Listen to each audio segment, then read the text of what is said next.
Je vous souhaite une très bonne soirée. Cet enseignement, j'aurais pu l'intituler Les chrétiens et Gamaliel, mais je préfère mettre Jésus et Gamaliel. Alors, qui est Gamaliel? Gamaliel était un pharisien et c'était un érudit du judaïsme, un grand érudit du judaïsme. C'est le maître de Saul qui sera le futur apôtre Paul. Gamaliel est le maître de Saul. C'est lui qui a enseigné la Torah à Paul de Tars et c'est lui qui lui a enseigné la Kabbale juive, la véritable Kabbale juive, qui est une tradition transmise, une connaissance transmise oralement à travers la tradition. Il ne s'agit pas de fausses Kabbale, non, il ne s'agit pas de ça. Voilà, la vraie Kabbale. D'ailleurs, à travers cette Kabbale, tradition de connaissance transmise oralement, le Christ, le personnage du Christ était enseigné dans cette tradition-là. Le Christ dans la Kabbale est appelé Adam Kadmon. C'est l'Adam Kadmon. Différent de l'Adam de la chute. L'Adam de la chute, c'est l'Adam Adam Arishon. Vous voyez, c'est différent. Donc, c'est l'Adam Kadmon, le Christ. Il a enseigné tout ça à Saul, le futur apôtre Paul. On a vu la réaction des autorités religieuses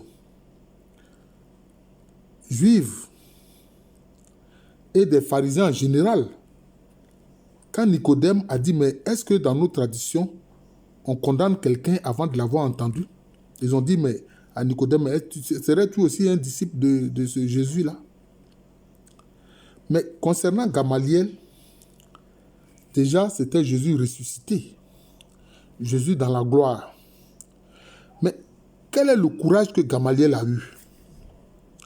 Gamaliel a dit aux Sadducéens, aux autorités religieuses juives, ainsi qu'aux autres pharisiens, il a dit, mais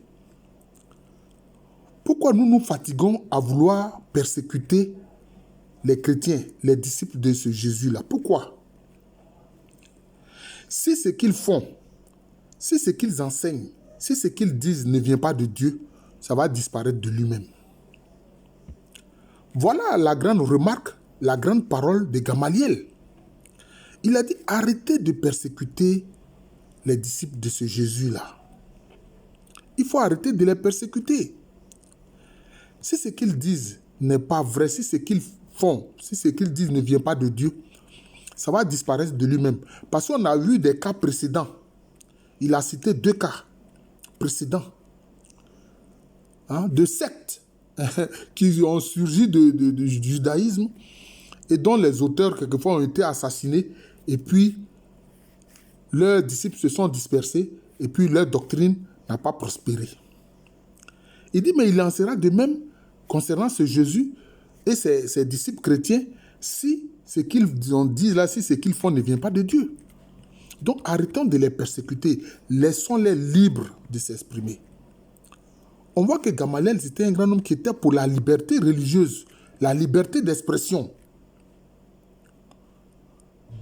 Mais ça, comme je l'ai dit, lui, il a parlé ainsi après la résurrection de Jésus-Christ. Mais avant, on a vu son disciple Saul qui persécutait les chrétiens.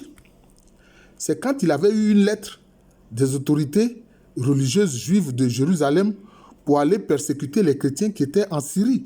Cela veut dire que déjà la parole, la bonne nouvelle de Jésus-Christ avait commencé à se répandre. D'ailleurs, c'est comme ça d'ailleurs qu'en Syrie, il va avoir finalement l'église syriaque.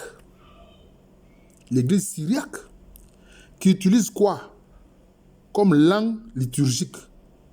L'araméen, c'est-à-dire la langue de Jésus. Je crois qu'en Syrie, il y avait un seul village qui parlait araméen. On a vu des autorités vouloir empêcher que ce village-là continue d'utiliser la langue araméenne. On voulait les forcer à ne parler qu'arabe. Ils parlaient arabe, mais ils voulaient toujours utiliser l'araméen, qui est la langue que Jésus parlait quand il était sur terre. Vous comprenez? Et c'est ça le courage de Gamaliel. C'est pour ça que je dis que je vais intituler cet enseignement-là « Jésus et Gamaliel ». Alors on a vu, quand le Christ ressuscité maintenant s'est manifesté à Saul, qui sera le futur apôtre Paul. Alors moi je vois certains petits malins des reptiliens venir dire non, le christianisme c'est Paul qui est à l'origine. Mais Paul, Saul, c'était un persécuteur des disciples de Jésus. Lui-même, il le dit dans ses lettres. Et dans ses lettres, lui-même, il a dit, il a rencontré Pierre. Il a rencontré aussi Jacques, celui qu'on appelle le frère du Seigneur, Jésus.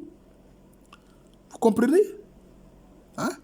D'ailleurs, quand il a eu les frères qui sont venus de Jérusalem concernant l'attitude de Pierre vis-à-vis des frères qui sont d'origine grecque, Paul s'est insurgé contre le comportement de Pierre en lui faisant comprendre que son comportement est hypocrite. Donc, il a vu Pierre, il a vu les anciens apôtres. Hein? Lui, il a dit qu'il a pu persécuter l'Église, mais qu'il a bénéficié pleinement de la grâce du Seigneur Jésus-Christ.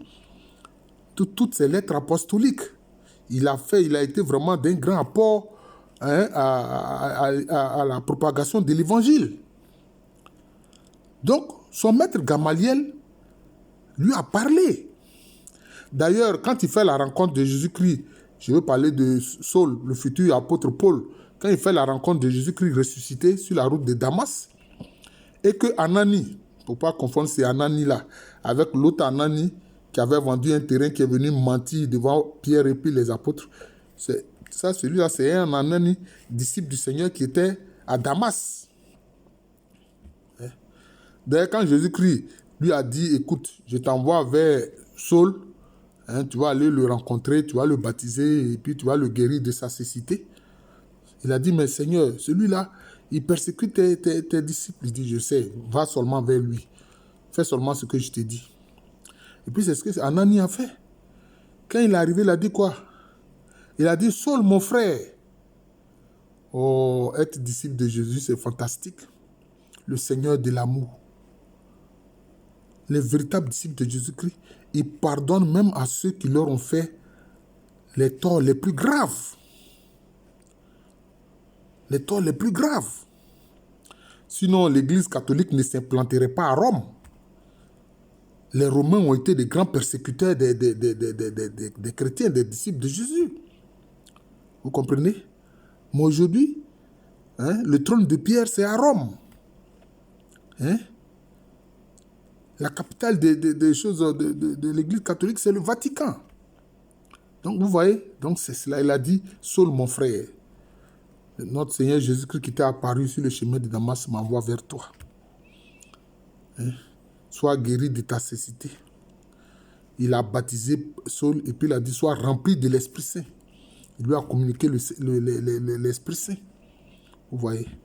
Mais Saul accomplit pleinement aussi par rapport aux enseignements de Gamaliel. Quand dans certaines de ses lettres apostoliques, il parle de choses, de la profondeur, de la hauteur, etc. Ça, ce sont des enseignements qui viennent de la Kabbale juive. Il faut savoir ça. Vous comprenez? Il faut savoir ça. C'est pour ça que dans la démonstration de dire que Jésus-Christ est le Mashiach, le Messie attendu, les Juifs n'arrivaient pas à tenir en discussion face à l'apôtre Paul. Parce qu'il avait une pleine connaissance de ce qu'est le judaïsme et de ce qu'est la Kabbale, qui est l'enseignement traditionnel. La Kabbale est transmise oralement. Il faut savoir ça. Vous voyez. Donc c'est cela. Gamaliel aussi, quelque part, il a fait beaucoup en faisant arrêter les persécutions contre les disciples de Jésus à Jérusalem. Il a dit arrêtez de persécuter ces gens. Si ce qu'ils font là ne vient pas de Dieu, ça va disparaître de lui-même, comme on a vu d'autres cas qui ont disparu. Mais est-ce que c'est les disciples de Jésus, la doctrine de Jésus est restée une secte? Non. Aujourd'hui, c'est une église, malgré les différentes dénominations, de plus de 2 milliards d'âmes humaines, d'êtres humains, qui se réclament du Seigneur de l'amour. Hein, celui qui m'a traité de Jésus l'âtre. Oui, moi j'adore Jésus. Pour moi, Jésus, c'est le vrai Dieu. Le vrai Dieu. Hein, fait homme pour venir sauver les êtres humains, pour venir sauver le genre humain. Hein, c'est ça qui fait la différence dans la doctrine du Seigneur Jésus. C'est le Dieu éternel qui a toujours existé. Hein, la parole éternelle de Dieu qui crée, mais qui est venu, hein, qui s'est incarné, qui a pris un corps humain et qui est venu sauver les hommes. C'est ça. Donc je suis Jésus-lâtre. Quel que soit ce que tu vas dire, ça ne me gêne pas du tout. Mais surtout, il faut comprendre qu'il est le Seigneur de l'amour. Il a dit, vous les êtres humains, aimez-vous les uns les autres comme je vous ai aimé. Alors si toi tu es contre l'amour, c'est que toi tu es quoi? Toi tu es un Satan-lâtre. C'est-à-dire que tu es un adorateur de Satan. Un Satan-lâtre. C'est ce que alors toi tu es, puisque toi tu es contre l'amour divin. L'amour, hein, qui est appelé à ce que tous les êtres humains vivent l'amour et qu'ils se reconnaissent comme frères et sœurs. Toi, tu es contre ça. Donc, toi, tu es un Satan-lâtre. Tu es un diablotin. Parce que le diable, c'est celui qui divise. Voilà. Donc, merci à Gamaliel qui était inspiré par l'Esprit Saint qui a dit « Arrêtez les persécutions contre les disciples de Jésus-Christ ».